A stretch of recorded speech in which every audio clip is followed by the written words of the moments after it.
ज्ञानतिमिरन्दस्य ज्ञानाञ्जनशलाकया चक्षुरुन्मीलितमेन तस्मै श्रीगुरवे नमः। श्रीचैतन्यमनोभीष्टं स्थापनमेन भूतले स्वयं रूपकथा मह्यं ददाति स्वपदान्तिकम्। वन्देऽहं श्रीगुरो श्रीयुतपदाकमलं श्रीगुरून् वैष्णवां च श्रीरूपं साकृतिं सङ्गनरगुणादान्विदम् दं सजीवं सात्वैदं सावधूतं परिजनसहितं कृष्णचैतन्यदेवं श्रीराधाकृष्णपादान् सहनललिता श्रीविशाखान्वितां हे कृष्णा करुणा सिन्धो दीनबन्धो जगत्पते कोऽपि सकोऽभिकान्द राधाकान्द नमोऽस्तु ते दत्तकाञ्चन गौराङ्गी राधा वृन्दावनेश्वरी वृषभानुसुते देवी प्रणमामि हरिप्रिये वाञ्छाकल्पतरुभ्यश्च कृपासिन्धुभ्यो च पतितानां पावनेभ्यो वैष्णवेभ्यो नमो नमः। श्रीकृष्णचैतन्य प्रभुनित्यानन्द श्री अद्वैत गदाधर शिवशादि गौरभक्तवृन्द हरे कृष्ण कृष्ण कृष्ण हरे हरे हरे राम राम राम हरे हरे। नारायणं नमस्कृत्यं नरं चैव नरोत्तमं देवीं सरस्वतीं ततो जयमुद्रिकेत्। नष्टप्रायेषु अभद्रेषु नित्यं भागवत सेवया भगवती उत्तम श्लोके भक्तिर्भवति नैष्टकी महं करोति वाचालं पङ्गुं लङ्घाय तेक्रं यत्कृपाप्तमहं वन्दे श्रीगुरुं दीनतारिणं परमानन्दं माधवं श्रीचैतन्येश्वरम्। ॐ नमो भगवते वासुदेवाय। ॐ नमो भगवते वासुदेवाय। ॐ नमो भगवते वासुदेवाय। His Divine Grace Bhaktivedanta Swami Srila Prabhupada की जय। हरे कृष्णा। பாகவத பிரார்த்தனை படிக்கிறீங்களா? ஹரே கிருஷ்ணா மாதாஜி. யார் வச்சிருக்கீங்க? மலையா மாதாஜி? மாதாஜி படிங்க மாதாஜி. பொருளோட படிக்கிறேன் மாதாஜி. ஹரே கிருஷ்ணா. படிங்க மாதாஜி. இல்ல மாதாஜி, நீங்க ஸ்லோகம் படிச்சீங்கன்னா நான் பொருளோட படிக்கிறேன் மாதாஜி. பொருளோரை படிச்சிருங்க மாதாஜி. சரிங்க. சரிங்க. ஓ எல்லா வேத இலக்கியங்களிலிருந்தும் கடைந்தெடுக்கப்பட்ட அமிர்தமே, வேதங்களின் மிக முக்கியமான ஆன்மீக பலமே மற்றும் எல்லா தத்துவங்களின் முடிவுகளான ஆபரணங்களையும் கொண்டவரே, உலக மக்களுக்கு ஆன்மீக பார்வையை கொடுப்பவர் மற்றும் வைஷ்ணவர்களின் உயிர் மூச்சாக விளங்குபவரே, பகவானே, நீர் கலியுகத்தின் இருளை போக்குவதற்காக உதித்த சூரியன். உண்மையில் நீர் எங்களிடம் திரும்பி வந்த கிருஷ்ணர். ஓ ஸ்ரீமத் பாகவதமே, உங்களுக்கு என் பணிவான வணக்கங்களை. உங்களை படிப்பவர்கள் உன்னத ஆனந்தத்தை அடைவார்கள், ஏனெனில் உங்கள் எழுத்துக்கள் அவர்களுக்கு தூய பக்தி தூண்டை பொழிகின்றது. நீங்கள் பகவான் கிருஷ்ணரின் அவதாரமாக இருப்பதால் எப்போதும் அனைவரும் உங்களுக்கு தொண்டு புரிய வேண்டும். ஓ ஸ்ரீமத் பாகவதமே, ஓ என்னுடைய ஒரே நண்பரே, உடன் இருப்பவரே, என்னுடைய ஆசிரியரே, என்னுடைய மிகப்பெரிய சொத்துமாக விடுவிப்பவராகவும் இருப்பவரே, என்னுடைய மிக நல்ல பாக்கியம் மற்றும் ஆனந்தமாக இருப்பவரே, என்னுடைய மரியாதை கலந்த வணக்கங்களை ஏற்றுக்கொள்ளுங்கள். ஓ ஸ்ரீமத் பாகவதமே, புனிதமற்றவருக்கும் புனிதத்தை வழங்குபவரே, மிகவும் வீழ்ச்சி அடைந்தவர்களை உயர்த்துபவரே, என்னை எப்போதும் கைவிட வேண்டாம். கிருஷ்ணருக்கான தூய பக்தி தொண்டுடன் எப்போதும் என் இதயத்திலும் தொண்டையிலும் தோன்றுவீராக. ஹரே கிருஷ்ணா மாதாஜி. நன்றி மாதாஜி. பிரணாம்ஸ் மாதாஜி. ஹரே கிருஷ்ணா. ஹரே கிருஷ்ணா. ஹரே கிருஷ்ணா. தேங்க்யூ மாதாஜி. இன்னைக்கு நாம பார்க்க போறது 4வது ஸ்கந்தம், அத்தியாயம் 16, ஸ்லோகம் 8. His Divine Grace Bhaktivedanta Swami Srila Prabhupada की जय। देवे हवर्षति अशौ देवो नरदेव बभुर्हरिः कृच्छ्र प्राणा प्रज हि एष रशस्यति अज्जजेन्द्रवत्। हरे कृष्णा. ஹரே கிருஷ்ணா மாதாஜி. மொழிபெயர்ப்பு பொருளுரை வழங்கியவர் தெய்வ திரு ஆஷா பக்தி வேதாந்த ஸ்ரீல பிரபுபாதருக்கு ஜெய். மழையின்றி நிதானமா படிங்க. மழையின்றி மக்களெல்லாம் தண்ணீர் பற்றாக்குறையினால் அவதியுறும் பொழுது மன்னனின் வடிவில் இருக்கும் இக்கடவுள் தேவேந்தனை போல் மழை பெய்ய செய்யும் ஆற்றல் மிக்கவராவார். இவ்வாறு அவர் மிக எளிதாக தன் குடிமக்களை பஞ்சத்திலிருந்து பாதுகாத்து அருள்வார். பொருளுரை. பிருது மன்னர் மிகவும் பொருத்தமாகவும் சூரியனுடனும் இந்திரனுடனும் ஒப்பிடப்படுகிறார். தேவேந்திரனின் பூமி மற்றும் பிற உலகங்களுக்கு தண்ணீர் விநியோகிக்கும் பொறுப்பினை ஏற்றுக்கொண்டு இருக்கிறார். இந்திரன் நீர் விநியோகிக்கும் தன் கடமையினை ஒழுங்காக செய்யவில்லை என்றால் பிருது மன்னர்தானே மழை பெய்ய செய்து நீர் விநியோகிக்கும் ஆற்றல் பெற்றவர் என்று இங்கே கூறப்படுகிறது. சில நேரங்களில் பூலோகத்தின் வேள்விகளை முறையாக செய்து தன்னை திருப்திப்படுத்தவில்லை என்றால் தேவேந்திரன் அவர்கள் மீது மிகுந்த ஆத்திரம் கொள்வான். ஆனால் பிருது மன்னரோ முழுமுதற் கடவுளின் மறுபிறப்பானதால் அவர் தேவேந்திரனின் கருணையை நம்பியிருப்பதில்லை. மழை சரியாக பெய்யாத போனாலும் பிருது மன்னர் தனது தெய்வீக தன்மையினால் அதற்கெதிரான நடவடிக்கை எடுப்பார் என்று இங்கு வருங்காலம் உணர்ந்த கூறப்பட்டிருக்கிறது. இது போன்ற சக்திகள் எல்லாம் பகவான் கிருஷ்ணரின் பிருந்தாவனத்தில் இருந்தபோது அவரால் வெளிப்படுத்தப்படுகின்றன.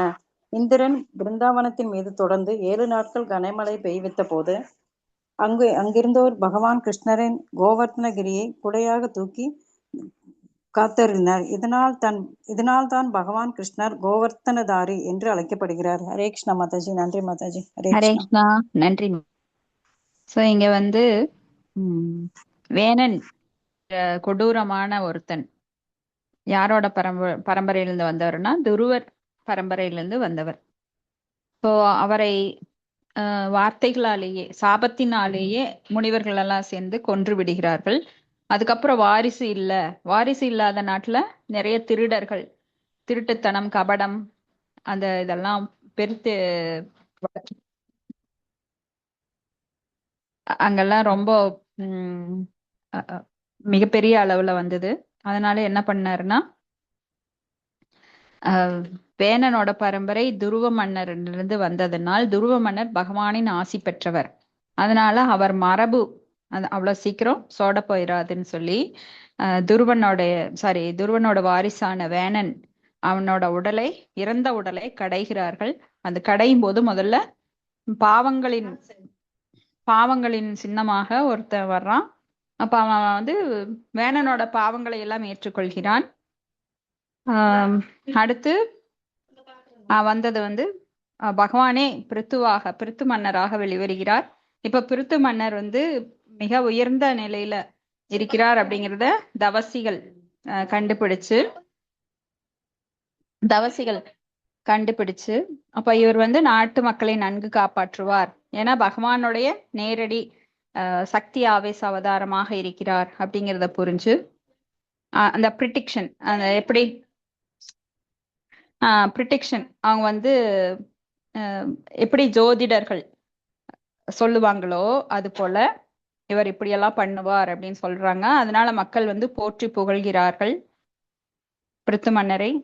ஆனா அந்த போற்றுதலுக்குரியவன் நான் கிடையாது, இப்ப நான் எதுவுமே செய்யல, செஞ்சதுக்கு அப்புறம் வேணா கூட நீங்க பேசலாம், போற்றலாம், இப்ப நான் செய்வேன் அப்படிங்கறது தெரிஞ்சு நீங்க என்னை புகழ வேண்டாம் அப்படின்னு சொல்லிட்டு இருக்காரு.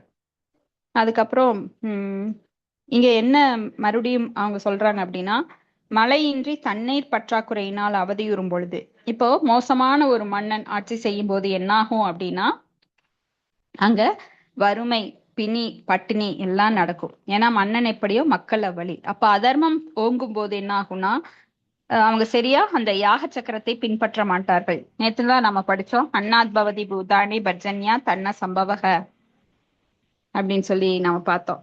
பகவத்கீதையில எப்படி தானியங்கள் விளைவிக்கப்படுகிறது, அன்னாத் பவதி பூதானி பர்ஜன்யா தன்ன சம்பவக, யக்ஞாத் பவதி பர்ஜன்யோ யக்ஞக கர்ம சம்பவக அப்படின்னு. சோ யக்ஞங்கள், விதிக்கப்பட்ட கடமைகள் மக்கள் செய்யறாங்க, அதன் மூலமாக தேவர்கள் திருப்தி அடைகிறார்கள். தேவர்கள் திருப்தி அடைவதன் மூலமாக தானியங்கள் வருது, தானியங்களை மறுபடியும் யாகங்கள்ல சமர்ப்பிக்கிறாங்க. இப்படி யாக சக்கரமானது சுழன்று கொண்டே இருக்கிறது. ஆனா இங்க மோசமான மன்னன் என்ன பண்றான், யாகங்களை எல்லாம் நிறுத்திடுறான். அவன் வந்து இந்த தவசிகளை எல்லாம் கொடுமை பண்றான். ஒரே நிமிஷம்.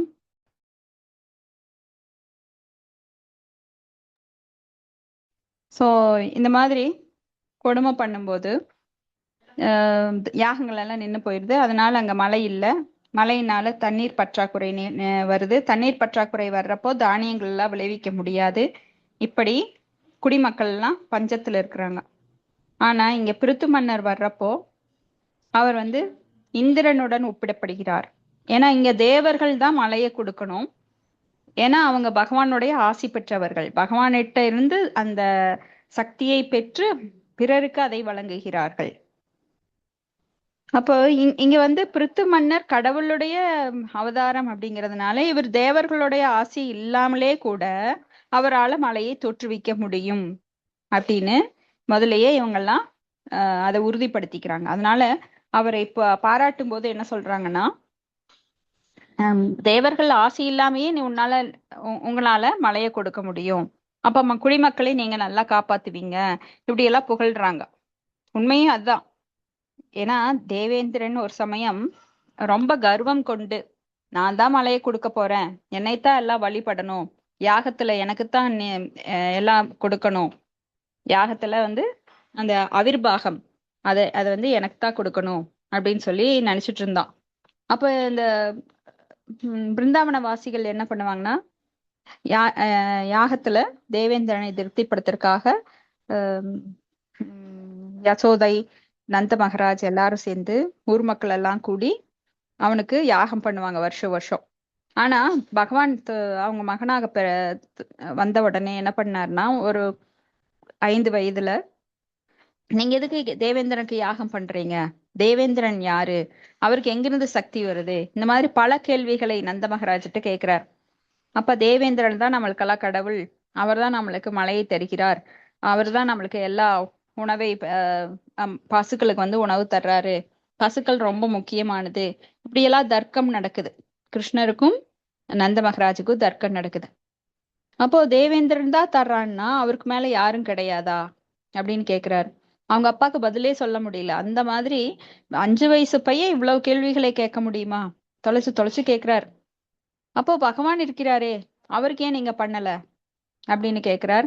அப்போ இந்த பசுக்களுக்கெல்லாம் ஆஹ் அந்த பசுக்களை எல்லாம் புல்களை எல்லாம் தர்றது என்ன, கோவர்த்தன மலை. அப்ப கோவர்த்தன மலைக்கு நீங்க யாகம் பண்ணுங்க, ஏன் தேவேந்திரனுக்கு பண்றீங்க? தேவேந்திரன் வந்து முக்குணத்தில் இருப்பவர், அவரும் வந்து பக்தி பண்றார். ஆனா அந்த பக்தி தூய பக்தி கிடையாது, அந்யா அபிலாஷித சூன்யம் கிடையாது. அப்ப ஏன் நீங்க கடவுளா பாவிச்சு அவனுக்கு யாகம் பண்றீங்க? ஏன்னா அந்த சமயத்துல தேவேந்திரன் கொஞ்சம் மண்டகணம் அதிகமா இருக்கு, நான் தான் கடவுள் அப்படிங்கிற மாதிரி ஒரு சூழ்நிலையை உருவாக்கிட்டு அவர் வந்து எனக்குத்தான் எல்லாம் பண்ணணும் அப்படின்னு ஒரு அகங்காரத்துல இருக்கார். அப்ப எல்லோர் மனதிலும் இருக்கின்ற அந்த பரமாத்மாவுக்கு தெரியும் யாருக்கு என்ன ஆணவம் இருக்கு, அதை எப்படி அகற்ற வேண்டும். அப்ப பக்தர்களாக இருக்கிறவர்களை கைவிட மாட்டார். ஒரு சின்ன தப்பு வந்தா கூட அவனுக்கு தண்டனை கொடுத்து அவரை கரெக்ட் பண்ணிட்டே வருவார். அப்பதான் அவங்க பக்தியில வந்து உயர்ந்த நிலைக்கு வருவாங்க. சாதாரண மக்களுக்கு கூட அவ்வளவு தண்டனை கிடைக்காது. ஆனா பக்தியில இருக்கிறவங்களுக்கு அப்பப்ப அந்த கரெக்ஷன் வந்துட்டே இருக்கும். ஏன்னா அழுக்குகள் சேரக்கூடாது இல்லையா? அப்ப அவங்க தூய்மையாக்கப்பட்டு கொண்டே இருப்பார்கள். எப்படி ஒரு தங்கமானது தூய்மையாக்கப்பட வேண்டும் என்றால் அதை வெப்பத்துல நல்லா உருக்குவாங்க, அதை காய்ச்சி காய்ச்சி அடிச்சு அடிச்சு ஒரு உருவம் பண்ணுவாங்க. கல் எப்படி சிலையாக மாறுகிறது, உளியால செதுக்கப்பட்டு செதுக்கப்பட்டு அடி வாங்கி அடி வாங்கி ஒரு அழகிய சிற்பமாக மாறி அது கருவறைக்குள்ளேயே எல்லாரும் போற்றும் வண்ணம், எல்லாரும் கையெடுத்து கும்பிடுற வண்ணம் அந்த சிலையானது கருவறைக்குள்ள வச்சிருப்பாங்க.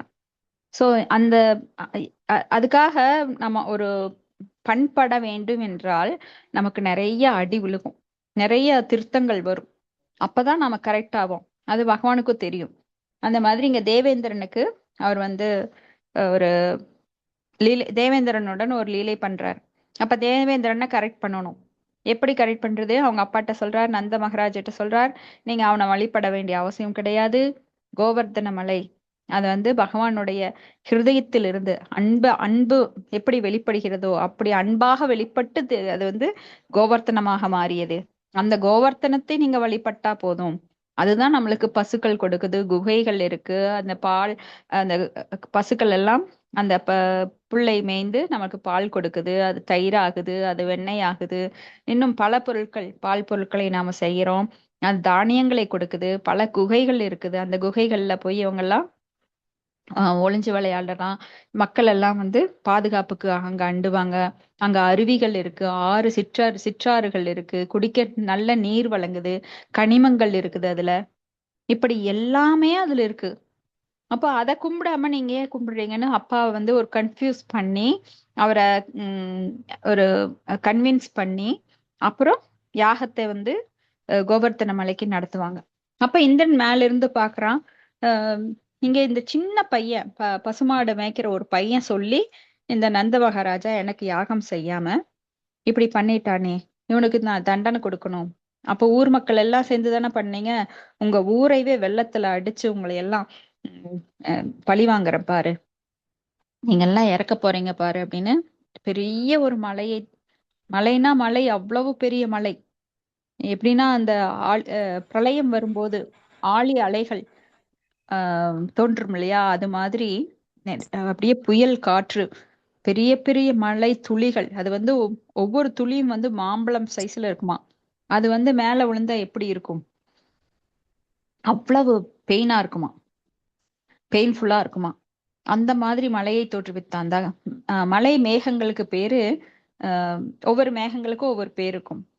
அப்ப அந்த மலை மேகங்கள் சம்வர்த்தன மலை மேகங்கள்னு சொல்லுவாங்க. அந்த மலை மேகங்கள் உங்ககிட்ட இருக்கிற அந்த மலை மேகங்கள் அவங்க கிட்ட இருக்கிற அத்தனை மழை துளிகளையும் ஒட்டுக்கா எப்படி கொட்டோ கொட்டுன்னு கொட்டி தீர்த்தாங்களாம். பெரும் வெள்ளமா அது பெருக்கெடுத்து ஓடியதாம். ஆனா பகவான் என்ன பண்ணாரு, மழை ஆரம்பித்த உடனே மக்கள் எல்லாம் ஓடி வந்து, இவ்வளோ பெரிய மழை எங்க வாழ்க்கையில பார்த்ததே கிடையாது, இவ்வளவு பெரிய துளிகள், போய் பசுக்கள் கன்றுகள், அந்த பிருந்தாவன வாசிகள் எல்லார் மேலயும் படுது, எல்லாம் அலறாங்க, ஐயோ வலிக்குதே வலிக்குதே. ஓடு மேல எல்லாம் விழுகிறப்ப, அந்த குடிசை மேல எல்லாம் விழுகிறப்ப குடிசைகள் எல்லாமே ஆஹ் சாஞ்சிருது. அந்த அளவுக்கு பெருத்த மழை. இப்ப பகவான் என்ன பண்ணார், தன்னோட சுண்டு விரலால, இடது கை சுண்டு விரலால அந்த கோவர்த்தனத்தை தூக்கி 7 நாட்கள் அவர் வந்து மக்களை எல்லாம், அந்த பிருந்தாவன வாசிகளை எல்லாம் பாதுகாக்கிறார். அப்போ அந்த மலை மேகத்துக்கு ஒரு சொட்டு கூட இல்லை இனி பெய்யறதுக்கு. அது போய் மேகம் போய் தேவேந்திரன்ட்ட சொல்லுச்சான், எனக்கு இனிமேல வழியே கிடையாது, இவ்வளவு மழையும் நான் இப்ப எங்கிட்ட இருக்கிற அத்தனை ஸ்டாக்கையும் நான் தீர்த்துட்டேன், ஆனா அவங்களுக்கு ஒண்ணுமே ஆகல, இதுதான் ஆச்சரியம் அப்படின்னு சொல்ல. அப்பதான் தேவேந்திரன் நினைக்கிறான், ஓ இது யாரு சாதாரண ஆள் கிடையாது கிருஷ்ணர், இவர் வந்து எவ்வளவு பெரிய ஆளா இருந்தா இந்த மலையை தூக்க முடியும்னா பகவான் கிருஷ்ணரால தான் அது முடியும். அப்ப இவர் பகவான் கிருஷ்ணர் தான் இவர் அப்படின்னு கன்ஃபார்ம் பண்ணிட்டு தேவேந்திரன் அவரை சமாதானப்படுத்துறதுக்காக சுரபி பசுவை கூட்டிட்டு வரார். ஏன்னா பசு அப்படின்னா பகவானுக்கு மிகவும் பிரியமானது. கோ பிராமண ஹிதாயச்ச. அதனால யாராவது நம்மளுக்கு தெரிஞ்சவங்கள கூட்டிட்டு போனோம், அவங்களுக்கு தெரிஞ்சவங்கள ரொம்ப அன்பானவங்கள ஒரு வீட்டுக்கு கூட்டிட்டு போனோம்னா நம்மளுக்கும் சேர்ந்து மரியாதை கிடைக்கும். அந்த மாதிரி அந்த பசுவை கூட்டிட்டு போறாரு. அந்த பசுவுக்கு பின்னாடி தேவேந்திரன் ஒளிஞ்சிடுறாரு. ஒளிஞ்சுகிட்டு பார்க்கும்போது கிருஷ்ணா கேக்குறாரு, சுரபி நீ எங்க இங்க வந்த அப்படின்னுட்டு. அப்புறம் மெதுவா வெளியில வர்றான் தேவேந்திரன். முதல்ல பகவானுக்கு கோபமா வந்தாலும் அப்புறம் சமாதானம் ஆயிடுறாரு. சமாதானம், ஏன்னா அந்த லீலையினால அந்த ஒரு வாரத்துல அந்த கோபிகைகள், கோபர்கள், பகவானுக்கு பிரியமான நந்த மகாராஜ், யசோதா, அவங்க உறவினர்கள், சுற்றம் சூழம் எல்லாம் ஒரே இடத்துல அன்பு பரிமாற்றம் பண்ணினாங்க. ஏன்னா பகவானை காண கோடிக்கண்கள் வேண்டுமா. அவ்வளவு அழகுனா அழகு. அவர் வந்து தூய்மையானவற்றில் தூய்மையானவர். அதனால அவரை நேசிக்கிறதுக்கு யாருக்குமே தடை கிடையாது. அப்ப அந்த கோபர்கள் கோபிகைகள் எல்லாம் பெரியவர்கள் எல்லாம் எப்பவுமே அவரை பார்த்துட்டே இருக்கணும்னு நினைப்பாங்களாம்.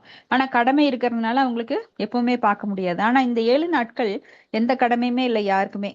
அப்போ அவர் சுற்றி சுத்தி அங்கேயே உட்காந்துட்டு இருந்தாங்க. யாருக்கும் தாகம் எடுக்கல, யாருக்கும் பசி எடுக்கல, வெச்ச கண் வாங்காம அவரையே பார்த்துட்டு இருக்கிறாங்க. அப்ப கோபர்கள் எல்லாம் அங்க ரொம்ப அழகா விளையாண்டுட்டு இருக்காங்க அவர் அவர் கூட.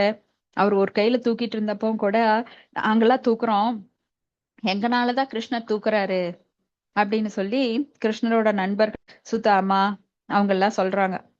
கிருஷ்ணர் ஒன்னும் தூக்கல, நாங்க தூக்குறதுனால கிருஷ்ணா தூக்குற மாதிரி நடிக்கிறான் அப்படின்னு சொல்லிட்டு அவங்க எல்லாம் குச்சி வச்சுக்கிட்டு அந்த மலை தூக்குற மாதிரி நடிப்பாங்க.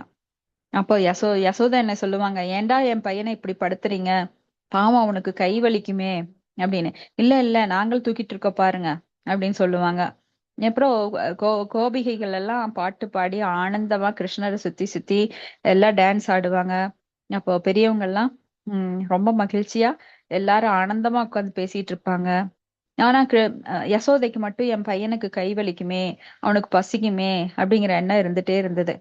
இப்படி அந்த ஒரு வாரம் அவங்க வந்து எல்லாரும் கூடி இன்பமா ஒரு திருவிழா மாதிரி, திருவிழால எப்படி எல்லாரும் மகிழ்ச்சியா இருப்பாங்க, புத்தாடைகள் அணிந்து எல்லாம் சந்தோஷமா கூடி உறவினர்கள் எல்லாம் கூடி மகிழ்வாங்களோ, அது போல இந்த ஒரு வாரமும் அவங்களுக்கு இரவு தெரியல பகல் தெரியல, பகவானோட அவ்வளவு லீலைகளை அந்த 24 மணி நேரம் ஒவ்வொரு நாள் 7 நாளும் அனுபவிச்சாங்க. அந்த பசுக்கள் கன்றுகள் எல்லாமே பகவானை கண்கொள்ளாம பார்த்துட்டு இருந்தது. ஏன்னா பகவானுடைய அழகு பேரழகு, அது சொல்ல வார்த்தைகளால வர்ணிக்க முடியாது, பௌதீகமான வார்த்தைகளால. ஏன்னா பகவான் ஆன்மீகமானவர், அவரது உடல் திவ்யமானது. அப்படி இந்த லீலை நடந்தது. இது எதுக்காக சொல்ல வந்தோம் அப்படின்னா, ஆஹ் கிருஷ்ணர் வந்து கோவர்த்தனகிரியை மலையாக தூக்கி காத்துள்ளார். இதனால் தான் பகவான் கிருஷ்ணர் கோவர்த்தனதாரி எனப்படுகிறார். சோ கோவர்த்தன நிலை சொன்னோம், இன்னும் சொன்னோம்னா அது பேசிட்டே இருக்கலாம். அப்ப வந்து ஆனா பகவான் பிருந்தாவனத்துல இன்னும் இந்த மலை இருக்கு இல்லைங்க மாதாஜி? பிருந்தாவனத்துல கோவர்த்தன மலை இன்னும் இருக்குங்க. கோவர்த்தன மலை வந்து ஸ்ரீமதி ராதாராணி பகவான் இங்க வர்றப்போ ஸ்ரீமதி ராதாராணியும் இந்த பூமிக்கு வந்தாங்க இல்லையா? அப்போ அவங்களுக்கு ம். பிரியமானதெல்லாம் இங்க வேணும்னு கேட்டாங்க. நான் வந்து ம். கங்கா கோவர்த்தனம் இதெல்லாம் இருந்தா தான் நான் வருவேன் பூமிக்கு அப்படின்னாங்க. உடனே ம். அந்த கோவர்த்தனத்தை வந்து பகவான் இங்க கூட்டிட்டு வந்தார். சோ சரி, சரி. பிருந்தாவனத்துலதான் கோவர்த்தனம் ம். இருக்கு. அது ம். வந்து பெரிய மலையா இருந்தது. ஆனா ம். ஓம், ஒரு ஒரு ஒரு இன்ச்சா அது குறைஞ்சு இந்த கலியுகத்துல இப்ப வந்து ம். 24 கிலோமீட்டர் மொதல் இருக்கு. ஆனா இதுக்கு ம். முன்னாடி ரொம்ப பெருசா இருந்தது. ஏன்னா பகவானுடைய அன்பு இதயத்திலிருந்து ம். வெளிப்பட்டதுதான் கோவர்த்தனம். அப்ப ம். வந்து பல கிலோமீட்டர் நீளமா இருந்ததா. ம். இப்படி நீளமா இருந்தா எப்படி பகவான் இதுல லீலை நடத்துவாரு இவ்வளோ பெரிய மலையில. அதனால இது கொஞ்சம் சுருங்கட்டும்னு சொல்லி அது ஒரு ம். முனிவரால சாபம் கொடுக்கப்பட்டு, ஓ. சாபம்னா லீலை தான், அதுவும் சாபம்னா உண்மையான சாபங்கள். சாபம் ம். சாபம் அப்படின்னா கொடுமையானது. ஆனா இங்கெல்ல அது வந்து ஃபேவரபிளா ம். அது மலை வந்து சுருங்குச்சான். ஏன்னா பகவான் லீலை பண்ற அளவுல ஆ. சைஸ்ல அது வந்துதான். சரி, சரி. சோ அப்போ பகவான் வந்து தானாகவே மக்களை காப்பாற்ற முடியும் தேவேந்திரன் இல்லாம. ஆனா தேவேந்திரன் எல்லாம் எதுக்கு பகவான் கொண்டு வர்றார்? பகவானே எல்லா சக்திகளும் இருக்கு, அவருக்கு கீழே ஏன் தேவேந்திரன் கொண்டு வர்றார் அப்படின்னா அவர்களுக்கு சேவை கொடுப்பதற்காக. அதனால் அவர்கள் முக்தி அடைவதற்காக. இப்ப சேவை செய்யணும் சேவை செய்யணும் பக்தி சேவை செய்யணும் அப்படின்னு சொல்லப்படுது. நம்மளுக்கெல்லாம் நல்லது பகவானிடம் மீண்டும் சென்று அடைவதற்காக அந்த பக்தி சேவை. நாம ஹரே கிருஷ்ண கிருஷ்ண கிருஷ்ண ஹரே ஹரே, ஹரே ராம ராம ராம ஹரே ஹரே அப்படின்னு மந்திரத்தை எதுக்கு சொல்றோம் அப்படின்னா, தயவு செய்து எனக்கு சேவை தாருங்கள், உங்களுடைய சேவையை தாருங்கள், தயவு செய்து உங்களுடைய சேவையை தாருங்கள், தயவு செய்து உங்களுடைய சேவையை தாருங்கள் அப்படின்னு நாம அவங்க கிட்ட பெக் பண்றோம், மன்றாடுகிறோம் தினம் தினம். அப்போ நம்மளுக்கு சில மூத்த டிவோட்டிஸ் எல்லாம் மூத்த பக்தர்கள் கூப்பிட்டு இந்த சேவை செய்யுங்க அந்த சேவை செய்யுங்கன்னு சொல்லுவாங்க. அப்ப நாம வந்து மறுக்க கூடாது. ஏன்னா நாம தினம் கேக்குறோம் பகவான, ஹரே கிருஷ்ணா கிருஷ்ணா கிருஷ்ணா ஹரே ஹரே, ஹரே ராம ராம ராம ஹரே ஹரே. என்னன்னு கேக்குறோம்? எனக்கு சேவை தாருங்கள், எனக்கு சேவை தாருங்கள் அப்படின்னு கேக்குறோம். துளசி ஆஹ் துளசி பிரதட்சணம் பண்ணும்போது துளசி மகாராணியோட பாட்டு பாடும்போது அதுதான் கேக்குறோம், எனக்கு சேவை தாருங்கள் அப்படின்னு. சோ பகவானுடைய சேவை தாருங்கள்னு சொல்லிட்டு யாராவது கோயிலுக்கு வாங்க புக் டிஸ்ட்ரிபியூட் பண்ணுங்க, நீங்க ஃபண்ட் ரைசிங் பண்ணுங்க, இல்ல வேற ஏதாவது பண்ணுங்கன்னு சொல்லும்போது, ஐயா எனக்கெல்லாம் வேலை இருக்குதுங்க, வீட்ல இருந்து வர முடியாதுங்க அப்படின்லாம் சொல்லக்கூடாது. ஏன்னா சேவை எப்ப கிடைக்கும்னு காத்துட்டு இருக்கணும். உடனே நாம அதை சரின்னு சொல்லி அதை பண்ணணும். அப்பதான் நல்லது. பேசுறது ஒண்ணு செய்யறது ஒண்ணு அப்படி இருக்க கூடாது. ஏன்னா தினம் நாம என்ன கேக்குறோம்? ஹரே கிருஷ்ணா கிருஷ்ணா கிருஷ்ணா ஹரே ஹரே, ஹரே ராம ராம ராம ஹரே ஹரே, தயவு செய்து உங்களுடைய சேவையை எங்களுக்கு தாருங்கள் அப்படின்னு நாம பகவான்கிட்ட மன்றாடிட்டு இருக்கிறோம். அர்த்தம் புரிஞ்சுக்கணும். சோ அது போல நாம எப்பவும் பகவானுக்கு சேவை செய்ய எந்த விதத்திலும் நாம் ரெடியா இருக்கணும். இப்ப பாகவதம் கேட்கிறோம், பகவத்கீதை கேட்கிறோம், அதெல்லாமே சேவைதான். காதுகள் காதுகள் மூலமாக ஸ்ரவணம் கீர்த்தனம் ஸ்மரணம் நவவித பக்தி பாகவதத்துல சொல்லப்பட்டிருக்கு.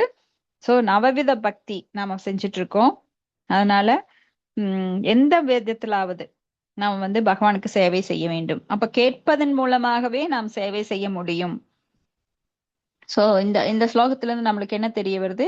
தேவேந்திரன் போன்ற தேவர்கள் டைரக்டா தரலினா இங்க பிருத்து மகாராஜ் யாருன்னா பகவானுடைய அம்சம். சோ அவரே மலையை தோற்றுவிப்பார் அப்படின்னு சொல்லி இங்க அழகா பொருள் பிரபுபாதர். ஏன்னா நம்மளுக்கெல்லாம் மழை வரணும்னா நம் டைரக்டா இப்ப பகவான் நம்ம கிட்ட இல்லைங்களா? அப்ப தூய பக்தர் பிரபுபாதர் மழையில்லாத இடங்கள்ல இந்த ஹரே கிருஷ்ண கீர்த்தனம் பண்ணி நிறைய இடங்கள்ல மழையை தருவிச்சாராமா. இது வந்து கண்கண்ட உண்மை இந்த கலியுகத்துல. சோ எங்கெல்லாம் சங்கீர்த்தனம் நடக்கின்றதோ அங்கெல்லாம் பஞ்சம் இருக்காது. யாகம் பண்ணும்போது கண்டிப்பா அங்க மழை பெய்யும். இத வந்து ஸ்ரீல பிரபுபாதர் பல இடங்கள்ல நிரூபிச்சு காட்டியிருக்காரு. அடுத்த ஸ்லோகம் 9. ஆப்யாயதி சசௌ லோகம் வதனாமிருதமூர்த்தினா சானுராகாவலோகேன விஷத ஸ்மித சாருணா. மொழிபெயர்ப்பு: பிருத்து மன்னரின் பரிவு கலந்த பார்வையினாலும் சந்திரன் போன்ற முகத்தினாலும் எப்போதும் மக்கள் மீது பாசங்கொண்டு புன்னகையுடன் இருப்பதினாலும் மக்கள் வாழ்வில் அமைதியானது அதிகரித்து கொண்டே இருக்கும். சோ பிருத்து மன்னருங்கிற ஒரு கர்வம் அவர்கிட்ட, பொய் அகங்காரம் கிடையாது. அகங்காரத்துல ரெண்டு விதமா இருக்கு. ஒண்ணு பொய் அகங்காரம், இன்னொன்னு உண்மையான அகங்காரம். அப்போ பொய் அகங்காரம் யாருகிட்ட இருக்குன்னா, தேக அபிமானம் கொண்டவர்களிடம் பொய் அகங்காரம் இருக்கும். நான் உடல், நான் இந்த உடலுக்கு எனக்கு இந்த பெயர், எனக்கு இவ்வளவு சொத்துக்கள் இருக்கு, நான் மன்னன், நான் பெரிய பொசிஷன்ல இருக்கேன் அப்படின்னு இருக்கிறவங்களுக்கெல்லாம் அந்த பரிவோ இல்ல பாசமோ முகத்துல சிரிப்போ ஒரு ஆணவம் இருக்கும். ஆனா பிருத்து மகாராஜா அதையெல்லாம் கடந்தவர், முக்குணங்களை கடந்தவர் அப்படிங்கிறதுனால அவர் பரிவு கலந்த பார்வையே வந்து நாம் அரசன் அப்படிங்கிற கர்வம் எல்லாம் அவர்கிட்ட கிடையாது. அதனாலதான் ஸ்ரீராமர் கூட அந்த மாதிரி நிலையில தான் இருந்தாரு. அதனாலதான் நாட்டு மக்கள் வந்து ஸ்ரீராமர் மேல அவ்வளவு ஒரு அன்பு. ஸ்ரீராமர் வந்து பெரிய ஆளுகள்ல மட்டும் சிலரெல்லாம் வந்து பெரிய ஆளுகளை மட்டும் நல்லா கவனிப்பாங்க. வீட்டுக்கு பெரிய கார்ல வந்தாலோ இல்ல பதவியில் இருந்தாலோ இல்ல பெரிய கௌரவமா இருந்தாலோ அவங்கள ரொம்ப ஆடம்பரமா வரவேற்பாங்க. ஆனா ரொம்ப எளிமையான ஆளுகளை பார்த்தா வாங்க வாங்க அப்படின்னுட்டு ஒரு அசால்ட்டா இது பண்ணுவாங்க. ஆனா ஸ்ரீராமர் அப்படி இல்ல. சின்ன சேவகன், அரண்மனையில சேவகன் கூட வீட்டுல நல்லா இருக்காங்களா, ஏன்பா லேட்டு, அப்படி கனிவா நடந்துக்குப்பாராம். அதனாலதான் ஸ்ரீராமர் வந்து காட்டுக்கு போறப்ப மக்கள் ஒருத்தருமே சாப்பிடலையாம், குளிக்கல, சாப்பிடல. அவங்க வாழை மரம் எல்லாம் முந்தின நாள் கட்டி வச்சிருந்தாங்க. ஸ்ரீராமர் பட்டாபிஷேகம் நடக்க போகுதுன்னு கேள்விப்பட்ட உடனே எல்லாருக்கும் அவ்வளவு ஆனந்தம். ஏன்னா ஸ்ரீராமர் அவ்வளவு ஒரு அன்பானவர். சின்னவங்கள்ல ஆள்கள்ல இருந்து பெரிய ஆள்கள் வரைக்கும் ரொம்ப அவர் வந்து சமமாக எல்லார்கிட்டையும். அவர் யாருடைய வெறுப்பையும் அவர் சம்பாரிச்சதே கிடையாது. எல்லார்கிட்டையும் அன்பை சம்பாரிச்சிருக்காரு. அதனால நாட்டு மக்கள் அந்த பூனை, நாய், அது எல்லாமே அவர் காட்டுக்கு போறப்போ எல்லாம் வாடி போச்சான். எந்த வீட்லயும் விளக்கு எரியலையாம். எல்லா வீட்லயும் மக்கள் வந்து அப்படியே பரதர் வந்து திரும்பி வர்றாரு அவருடைய தாத்தா வீட்டுல இருந்து. ஆனா இவரை வரவேற்கிறதுக்கு ஒரு ஆள் கூட இல்ல.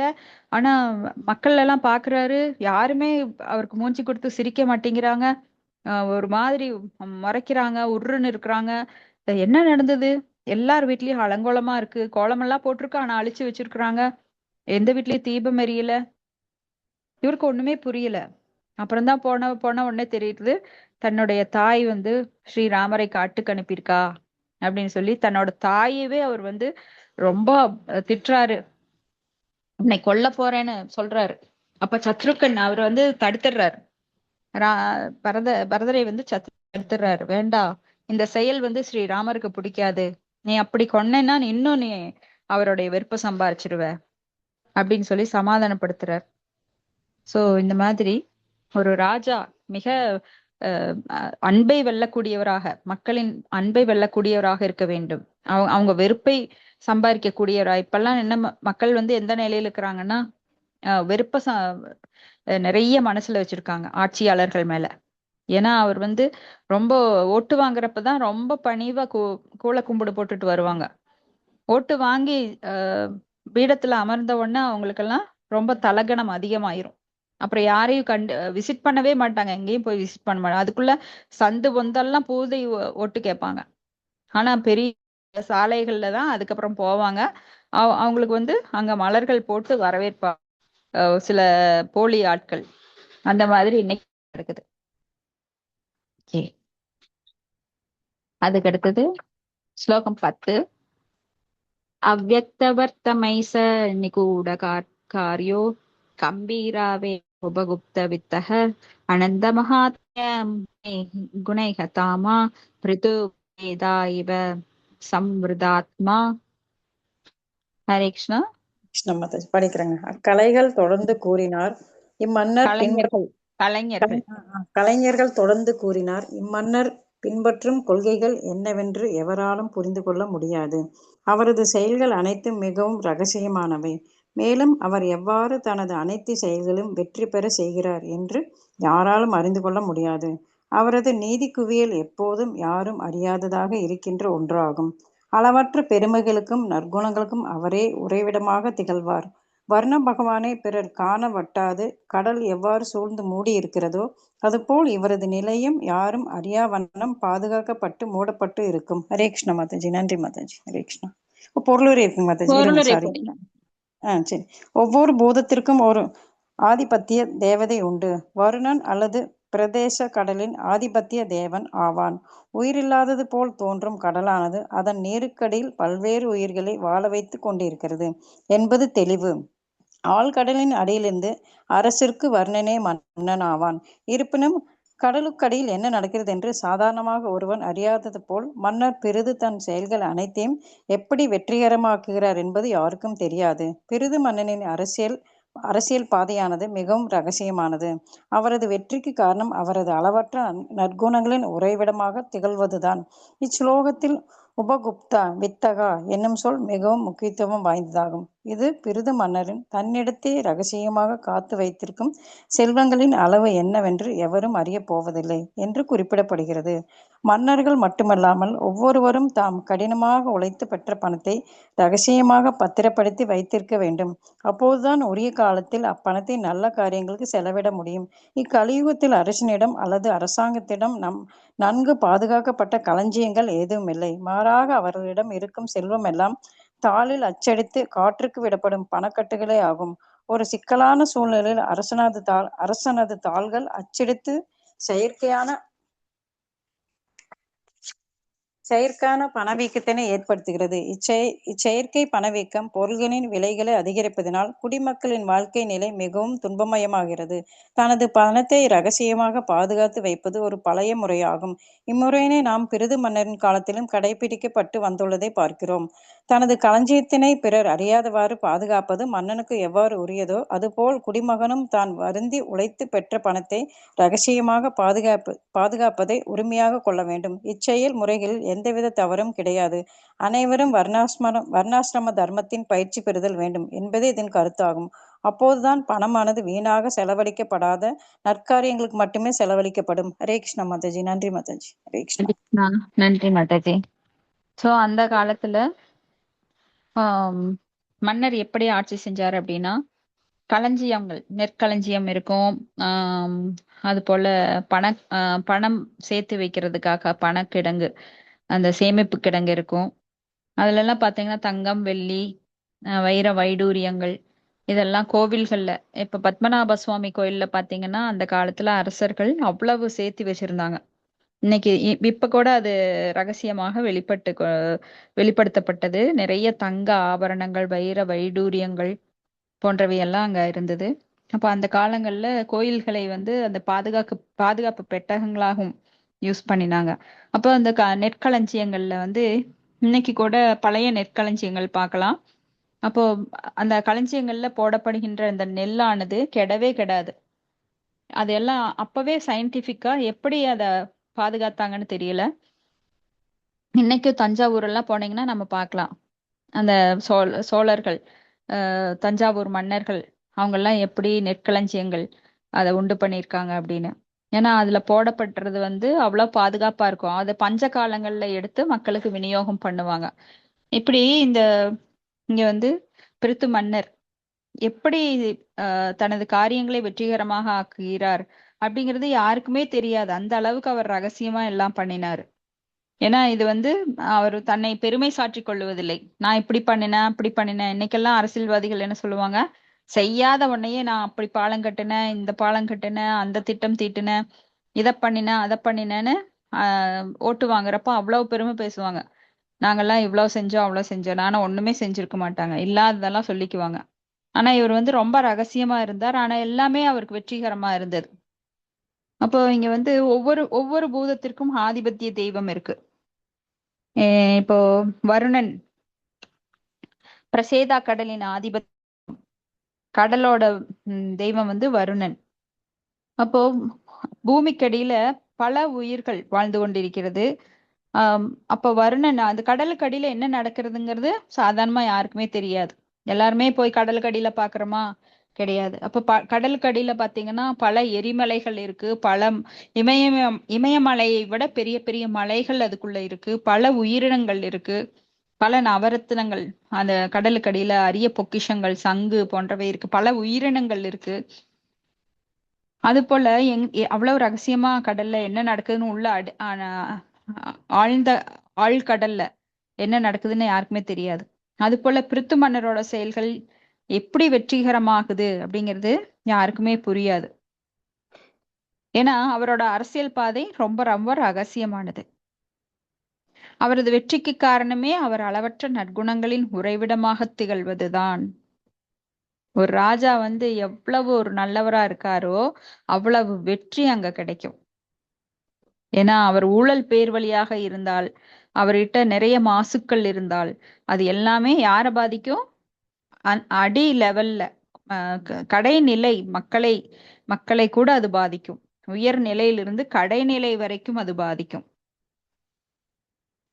சோ இந்த மாதிரி ஆஹ் எப்படி தனது களஞ்சியத்தின் பிறர் அறியாதவாறு பாதுகாப்பது மன்னனுக்கு எவ்வாறு உரியதோ, அது போல குடிமகனும் தான் வருந்தி உழைத்து பெற்ற பணத்தை ரகசியமாக பாதுகாப்பதை உரிமையாக கொள்ள வேண்டும். அந்த காலத்துல வர்ணாசிரம தர்மப்படி எல்லாருமே இந்த தமோ குணத்துல இருக்கிறவனுக்கெல்லாம் பணம் கொடுக்கப்படுவதில்லை. அன்னைக்கெல்லாம் பண்டமாற்று வழிமுறை. இப்ப வந்து ஒருத்தர்கிட்ட நெல் விளைஞ்சது, இன்னொருத்தர்கிட்ட பருப்பு விளைஞ்சது அப்படின்னா அந்த அரிசியை இவங்க அவங்களுக்கு கொடுப்பாங்க, பருப்பை இவங்க கொடுப்பாங்க. இன்னொருத்தர் மர வேலை செஞ்சாங்கன்னா அவங்கள அந்த மரப்பொருட்களை வாங்கிட்டு இவங்களுக்கு அரிசி கொடுப்பாங்க, அவங்ககிட்ட அரிசி இருக்கிறப்போ.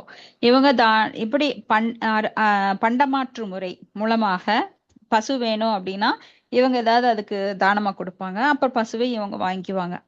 இதனால என்னாச்சுன்னா அதிகமான கருப்பு பணம் புழக்கத்துல போய் கிடையாது.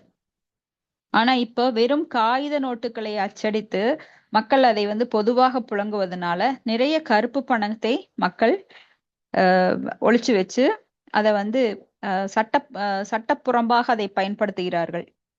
அன்னைக்கெல்லாம் தமோ குணத்தில் இருக்கிற ஏன்னா தமோ குணத்தில் இருக்கிறவன் வந்து எந்த அறிவும் கிடையாது, அறியாமையினால ஆட்டுவிக்கப்படுபவன் அவன்.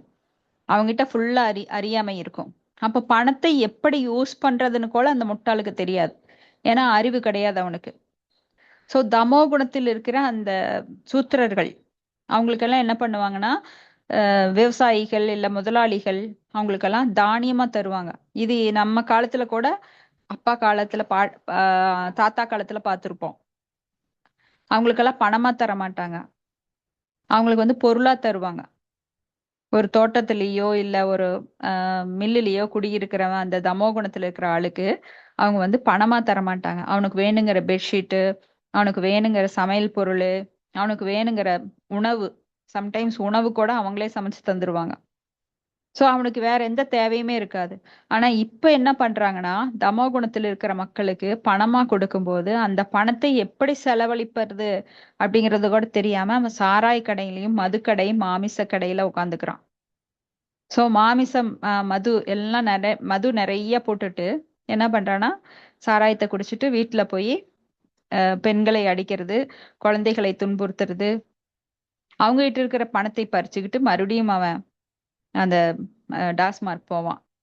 சோ இப்படி தமோ குணத்தில் இருப்பவன் என்ன ஆகும்னா அந்த பணத்தை எப்படி செலவழிப்பதுங்கிறது கூட தெரியாம ரொம்ப கஷ்டப்படுறான். இதுக்கு காரணம் என்ன? இன்னைக்கு பணப்புழக்கம் அப்படின்னு பேப்பர்ல அச்சிட்டு நாம கொடுக்கறதுனால அவனுக்கு வீட்டுல நிறைவும் கிடையாது.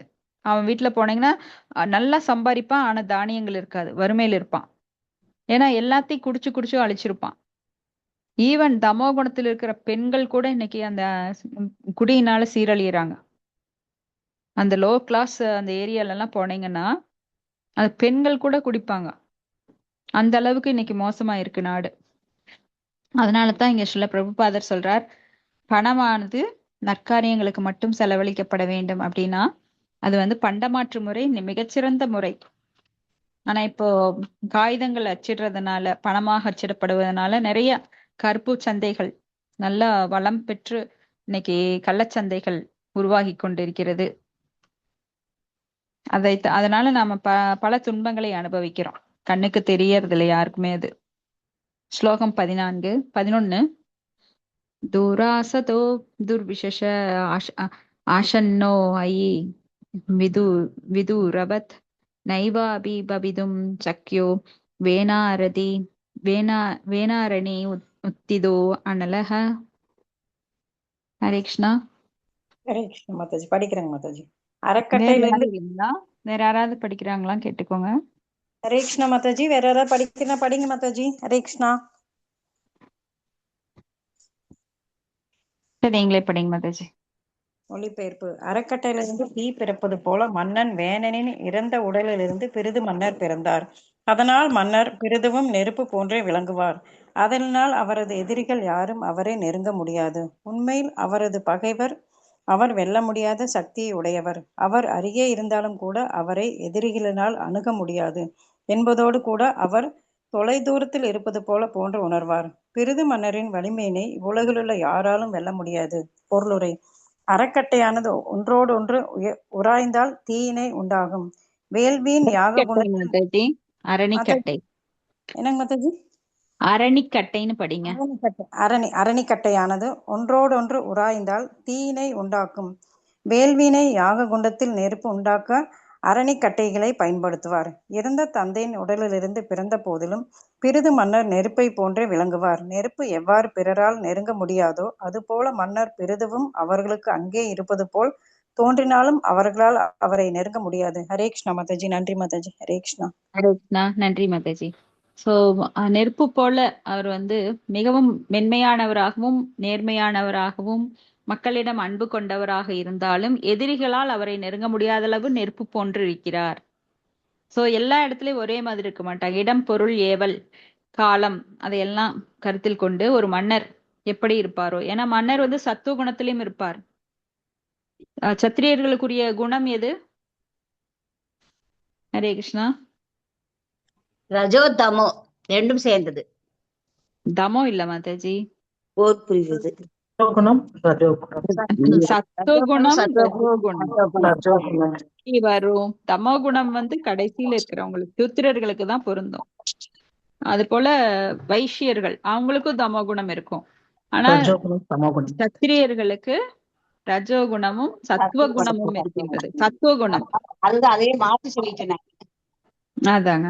சோ சத்துவ குணத்துல இருக்கிறதுனால அவங்க தானம், தர்மம் அதெல்லாம் பண்றப்போ சத்துவ குணத்துல பண்ணுவாங்க. மன்னர்கள் ஏழைகளுக்கு தானம் பண்ணுவாங்க இல்லைங்களா? அப்ப அவங்க சத்துவ குணத்துல இருப்பாங்க. அவங்களுக்கு அன்பு பாராட்டும் போது, எளியவர்களுக்கு அன்பு பாராட்டும் போது அவங்க சத்துவ குணத்துல இருப்பாங்க. ரஜோகுணத்துல எப்ப இருப்பாங்க? போர் புரியும் போது, ஒரு பகைவனுடைய நேருக்கு நேராக எதிர்கொள்ளும் போது ரஜோகுணத்துல இருப்பாங்க. அப்படி இருந்தாதான் அவர்களால போர் புரிய முடியும். இப்ப அர்ஜுனனுக்கு கூட அந்த போர்ல கண்ணே பொண்ணே அப்படின்னா போர் புரிய முடியாது. அப்ப அந்த இடத்துல என்ன வரணும்? அவங்க உடம்புக்குள்ள கோபம் வரணும், ரஜோகுணம் வரணும். ரஜோகுணத்தின் அடையாளம் என்ன? கோபம். குரோதோத் பவதி சம்மோக.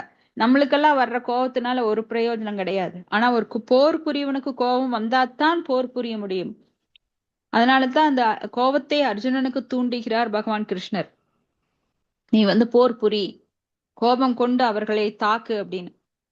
அப்போ இந்த கருணை, அவருக்கு கருணை அடிப்படையில அவர் பண்றாரு பாருங்க. கார்பண்ய தோஷோ அப்படின்னு குழம்பி போன மனோபாவத்துல அப்பெல்லாம் போர் புரிய முடியாது. தெளிவா இருக்கணும். இவங்கெல்லாம் தப்பு செஞ்சவங்க, இவங்களை நான் கொல்லணும், இவங்க எல்லாம் உறவினர்கள் கிடையாது, இவர்களால் பகைவர்கள் அப்படிங்கிற ஒரு எண்ணம் வரணும். அதைத்தான் பகவான் தெளிவு பெற வைக்கிறார் அர்ஜுனன்கிட்ட.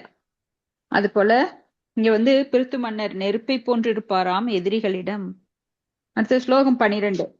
அந்தர்பகிஷ்ச பூதானாம் பஷ்யன் கர்மாணி சாரணைஹ உதாசீன இவாத்யசோ வாயுராத்மேவ தேகினாம். படிக்கிற மாதாஜி. மொழிபெயர்ப்பு. மன்னர் பெரிது தன் குடிமக்கள் நகத்திலும் புறத்திலும் நடைபெறும் செயல்கள் அனைத்தையும் அறியக்கூடிய திறன் மிக்கவராக விளங்குவார். அவரது வேவு பார்க்கும் முறையினை எவரால் மறந்து கொள்ள முடியாது.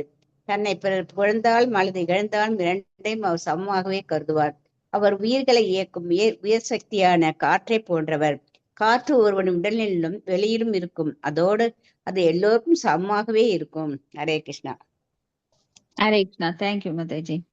So thank you. அகத்திலும் புறத்திலும் அனைத்தையும் அறியக்கூடிய திறன் மிக்கவர். இப்ப ஒருத்தரை பார்த்தாலே அவங்க உள்ளத்துல என்ன ஓடுதுன்னு நம்மளால புரிஞ்சுக்க முடியாது.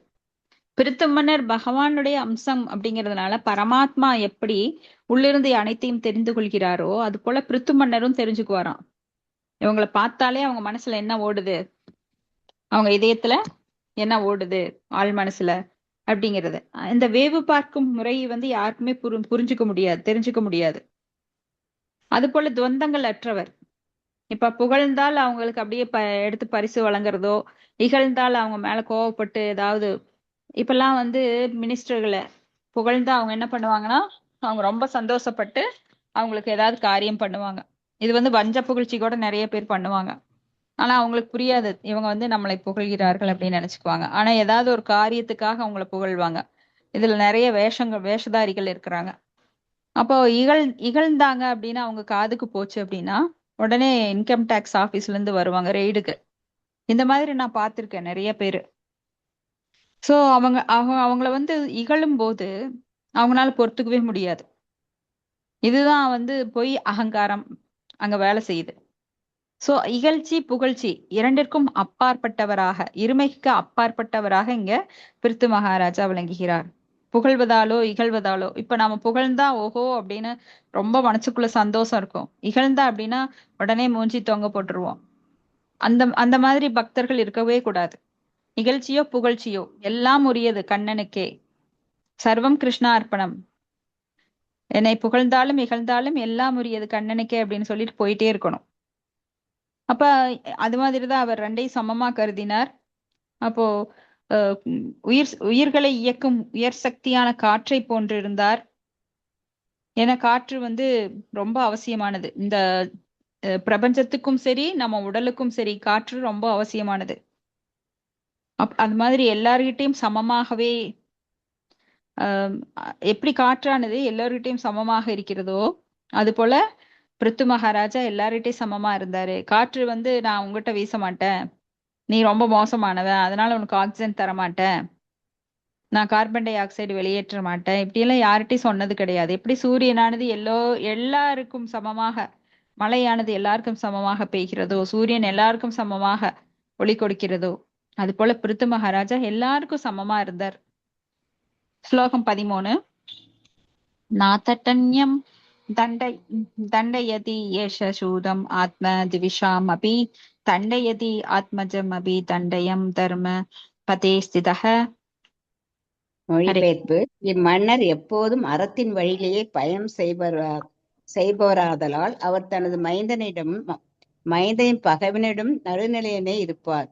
தன் எதிரியின் மைந்தன் தண்டனைக்குரியவனாக இல்லை என்றால் அவனை தண்டிக்க மாட்டார். அதுபோல் தன் மைந்தன் தண்டனைக்குரியவன் என்றால் சிறிதும் தாமதியாது அவனை உடனே தண்டிப்பார். பொருளுரை. இவை தாம் நடுநிலையுடன் ஆட்சி செய்பவரின் குணங்களாகும். குற்றவாளிகளை தண்டித்து குற்றமற்றவர்களை பாதுகாப்பதே ஆள்பவர் கடமையாகும். பிருது மன்னரின் நடுநிலையானது எப்படிப்பட்டதென்றால் அவர் சொந்த மகனே தண்டனைக்குரியவன் என்றால் அவனை தண்டிப்பதற்கு சிறிதும் தயங்க மாட்டார் என்பதாகும். மாறாக அவர் பகைவன் மைந்தன் குற்றமற்றவன் என்றால் அவனை தண்டிப்பதற்கான கபட வேலைகளில் அவர் ஒருபோதும் ஈடுபட மாட்டார். ஹரே கிருஷ்ணா. ஹரே கிருஷ்ணா மாதாஜி. சோ சிபி சக்கரவர்த்தி, பாரிவள்ளல், அப்புறம் தன் மைந்தனையே தண்டித்ததாருங்க தேர்ல. ஆமா ஆமாங்க மாதாஜி. மனுநீதி சோழன். மனுநீதி சோழன். இந்த மாதிரி நிறைய பேரு நம்ம ஹிஸ்டரியில பார்த்திருக்கோம். இதுக்கெல்லாம் முன் உதாரணமாக பிருத்து மகாராஜா தன் மகனுக்கு ஏதாவது தீமை விளைவிச்சிருந்தானா அவனை கண்டிப்பா தண்டிப்பார். ஆனால் எதிரியின் மகன் கூட தீமை பண்ணவில்லை என்றால் அவனை தண்டிக்க மாட்டார். சோ அந்த அளவுக்கு நேர்மையானவர். தன் மகன் அப்படின்னு எல்லாம் பார்க்க மாட்டார். இந்த மாதிரி வரலாறுகள்ல நாம நிறைய மன்னர்களை பார்த்திருக்கோம். அவங்களுக்கெல்லாம் ஹெட் இவர். ஏன்னா இப்படி வந்த மன்னர்கள் வழியாகத்தான் அவர்கள் பாடம் கற்றுக்கொண்டார்கள். அப்ப பிருத்து மகாராஜா அவங்களுக்கு முன்னாண்ட தோன்றினவங்க. இந்த மனுநீதி சோழன் இவங்களுக்கு, சிபி சக்கரவர்த்தி இவங்களுக்கு முன்னாண்டு தோன்றினவர் தான் பிருத்து மகாராஜா. சோ மன்னர் இவர் வந்து எல்லாருக்கும் எடுத்துக்காட்டா விளங்குறார். அடுத்தது ஸ்லோகம் 14. அஸ்யா பிரதிஹதம் ஸ்கம் சக்பிருத்தோர் அமாநாசா சலாத் வர்ததே பகவான் அர்கோ யாவத்தபதிகோ கணைஹ. ஹரே கிருஷ்ணா. யாராவது படிக்கிறாங்களா? யாராவது படி- படிக்கிறாங்க மாதாஜி? படிக்கட்டுங்களா மாதாஜி? படிங்க படிங்க. மொழிபெயர்ப்பு. சூரிய தேவனின் ஒளிக்கதிர்கள் எந்தவித தடையுமின்றி ஆர்க்டிக் நிலப்பகுதி எனப்படும் வடதுருவம் வரை செல்வது போல் பெருது மன்னரின் ஆட்சி சக்கரமும் வடதுருவம் வரை உள்ள நிலப்பகுதி முழுவதும் பறந்து விரிந்திருப்பதோடு அவர் வாழும் வரை எந்தவித இடையூறுமின்றி விளங்கும். பொருளுரை. ஆர்க்டிக் எனப்படும் வடதுருவம் சாதாரண மனிதர்களின் கண்களுக்கு புலப்படாதது ஆகும். ஆயினும் சூரிய கதிர்கள் இப்பிரபஞ்சம் முழுவதும் சூரிய ஒளி பரவுவதை ஒருவனால் எவ்வாறு தடை செய்ய முடியாதோ அதுபோல் பெருது மன்னரின் செல்வாக்கினையும் ஆட்சி அதிகாரத்தினையும் பரவ விடாது யாராலும் தடுக்க முடியாது. அவர் வாழும் வரை அதற்கு எந்தவித இடையூறும் ஏற்படாது. இதன் முடிவு என்னவென்றால், சூரிய தேவனையும் சூரிய ஒளியினையும் எவ்வாறு ஒருவனால் பிரிக்க முடியாதோ அதுபோல் பிருது மன்னரையும் அவரது ஆட்சி திறமையினையும் யாராலும் பிரித்துவிட முடியாது. ஒவ்வொருவரையும் அவர் தொடர்ந்து எந்தவித இடையூறுமின்றி ஆளுவார். இவ்வாறு அவரது ஆள்கின்ற ஆற்றலிலிருந்து அவர் பிரிந்துவிட முடியாது. ஹரே கிருஷ்ணா மாதாஜி. ஹரே தேங்க்யூ. கிருஷ்ணா மாதாஜி. தேங்க்யூ மாதாஜி. ஸோ பிருத்து மன்னர் ரொம்ப மிகச்சிறந்த ஆட்சியை வழங்கினார் மக்களுக்கு. ஸோ எப்படி சூரியனையும் சூரிய கதிர்களையும் பிரிக்க முடியாதோ அது போல பிருத்து மன்னரையும் அவரது சிறந்த ஆட்சியையும் திறமை அந்த ஆட்சி திறமையும் யாராலும் பிரித்து விட முடியாது. சிலரெல்லாம் நல்ல ஆட்சி செய்யணும்னா கூட அங்க பிறர் இன்ஃப்ளூயன்ஸ் இருக்கும், இன்ஃப்ளூயன்ஸ் இருக்கும். வேண்டா, நீ உன்னோட குடும்பத்துக்கு சம்பாரி, இதுதான் உனக்கு சான்ஸ், இல்ல ஆட்சி போச்சுன்னா உன்னால சம்பாதிக்க முடியாது அப்படின்னு இப்ப நிறைய மாயில ஆட்கொள்ளப்பட்டு நிறைய பேர் நிறைய தவறுகளை பண்றாங்க. ஆனா பிருத்து மகாராஜா தன்னோட மகனைவே தண்டிக்கக்கூடிய அளவுக்கு மன வலிமை பெற்றிருந்தார். அப்ப எதிரியோட மகன் எப்பவுமே தண்டனைக்குரியவன்னு எல்லாரும் நினைப்பாங்க. ஆனா எதிரியோட மகன் அவன் தப்பே செய்யலைன்னா ஏன் தண்டிக்கணும் அப்படிங்கிற ஒரு நேர்மையான குணம் அவர்கிட்ட இருந்தது. அப்படின்னா பாருங்க எவ்வளவு நல்லா ஆட்சி பண்ணிருக்காரு அப்படின்னு. அடுத்த ஸ்லோகம் 15. ரஜயிஸ்யதீயல் லோகமயம் ஆத்ம விஷய அதாமும் ஆகி ராஜானாம் மனோ ரஜ்ஞை பிரஜாக. மொழிபெயர்ப்பு. தனது செயல்களினால் இம்மன்னர் அனைவரையும் மகிழ்விப்பார். அதனால் அவர் குடிமக்கள் அனைவரும் திருப்தியுடன் இருப்பர். இவ்வாறு குடிமக்கள் மிகுந்த திருப்தி அடைவதனால் அவரை தங்களை ஆளும் மன்னராக ஏற்றுக்கொள்வர். சோ அவர் அனைவரையும் மகிழ்விப்பார். இது என்ன இதுல வருது அப்படின்னா ஃபியூச்சர் டென்ஸ், எதிர்காலத்துல என்ன நடக்க போகுது அப்படிங்கறத முனிவர்கள் சொல்லிட்டு இருக்கிறாங்கன்னு நினைக்கிறேன். சோ மக்கள் எல்லாரும் திருப்தியுடன் இருப்பார்கள். இவ்வாறு மக்கள் திருப்தி அடைகிறதுனால அவரை மன்னராக ஏற்றுக்கொள்வார் அப்படின்னு, சிறந்த மன்னராக. அடுத்த ஸ்லோகம் 16. திருடவிரத சத்ய சந்தோ பிரக்மண்யோ விரத சேவக சரண்ய சர்வ பூதானாம் மானதோ தீன வத்சலக. ஹரே கிருஷ்ணா. படிக்கிறீங்களா? படிக்கிறேங்க மாதாஜி. மன்னர் தனது தீர்மானத்தில் உறுதி மிக்கவராகவும் சத்தியத்தில் நிலை பெற்றவராகவும் இருப்பார். மேலும் இவர் அந்தன கலாச்சாரத்தில் காதல் கொண்டவராகவும் முதியவர்களுக்கு சேவை செய்வராகவும் சரணடையும் ஆத்மாக்களுக்கு அடைக்கலம் தருவராகவும் விளங்குவார். அவர் அனைவரிடத்தும் மரியாதை உடையவராதலினால் எப்போதும் ஏழைகளிடத்தும் உதவியற்றவர்களிடமும் மிகுந்த கருணை உடையவராக விளங்குபவர். பொருளுரை. விருத்து சேவகா என்னும் சொல்லின் விருத்தா என்றால் முதியவர் என்று பொருளாகும். 2 வகையான முதியவர்கள் உண்டு. வயதினால் முதுமை அடைந்தோர், அறிவினால் முதுமை அடைந்தோர். இந்த ஒருவன் அறிவினால் முதுமை அடைந்ததை குறிப்பிடுகிறது. பிருது மன்னர் அந்தணர்களிடம் மிகவும் மரியாதையுடன் நடந்து கொண்டதோடு அவர்களை பாதுகாக்கவும் செய்தார். வயதினால் முதுமை அடைந்தவர்களையும் அவர் பாதுகாத்தார். இம்மன்னரால் எதை செய்ய தீர்மானித்தாலும் அதை யாராலும் தடுத்து நிறுத்திவிட முடியாது. இதுதான் திருடா சங்கல்பம் அல்லது திருடா விரதம் எனப்படுகிறது. ஹரே கிருஷ்ணா மாதாஜி. நன்றி மாதாஜி. ஹரே கிருஷ்ணா. நன்றி மாதாஜி. திருட விரதாக பகவத்கீதையில நாம படிச்சிருக்கோம், உறுதியான. அப்போ இந்த பிருத்து மகாராஜா இங்க மிகவும் உறுதியான நிலையில் இருந்தார். உறுதிமிக்கவர், சத்தியத்தில் நிலை. அந்தன கலாச்சாரத்தை அவர் ஆதரித்தார். அதை நல்லா வளர்த்தார். அந்தன கலாச்சாரம் கோ பிராமண ஹிதாய்ச்ச. ஏன்னா பகவானுக்கு பிராமணர்கள் மிகவும் பிரியமானவர்கள். அவர்கள் வேதங்களை என்றும் ஓதுவதால் வாயாக செயல்பட்டு, அப்புறம் முதியவருக்கு சேவை செய்பவராகவும், சரணடைந்த ஆத்மாக்களுக்கு அடைக்கலம் தருபவராகவும் அவர் இருந்தார். அனைவரிடமும் மரியாதையுடையவராக இருந்தார். ஏழைகளிடத்தில் மிகுந்த கருணை உடையவராக இருந்தார். இதெல்லாம் பிரகலாத மகாராஜாவோட குவாலிட்டிஸ் நிறைய இங்க வருது. சோ விருத்த சேவக அப்படின்னா முதியவர். அப்ப 2 வகையான முதியவர்கள் இருக்காங்க. ஒண்ணு உடலால முதுமை அடைந்தவர்கள், இன்னொன்னு அறிவினால முதுமை அடைந்தவர்கள். இப்போ அறிவினால முதுமை அடைந்தவர்கள் அப்படின்னா அந்தணர்களை சொல்லலாம் நாம. சோ அந்தணர்களை பாதுகாத்தார். சோ ஒரு சொசைட்டில, சமுதாயத்துல பெண்கள், முதியவர்கள், சிறுவர்கள், குழந்தைகள் இவங்கெல்லாம் பாதுகாக்கப்பட வேண்டியவர்கள். பெண்கள், முதியவர்கள், குழந்தைகள் இவங்கெல்லாம் பாதுகாக்கப்பட வேண்டியவர்கள். சோ இது எல்லாம் கரெக்டா செஞ்சாரு. அதனால இவர் சிறந்த மன்னராக திகழ்ந்தார். ஹரே கிருஷ்ணா பிரபு. சரிங்க பிரபு. ஹரே கிருஷ்ணா பிரபு. தண்டத்னாம் பிரபு.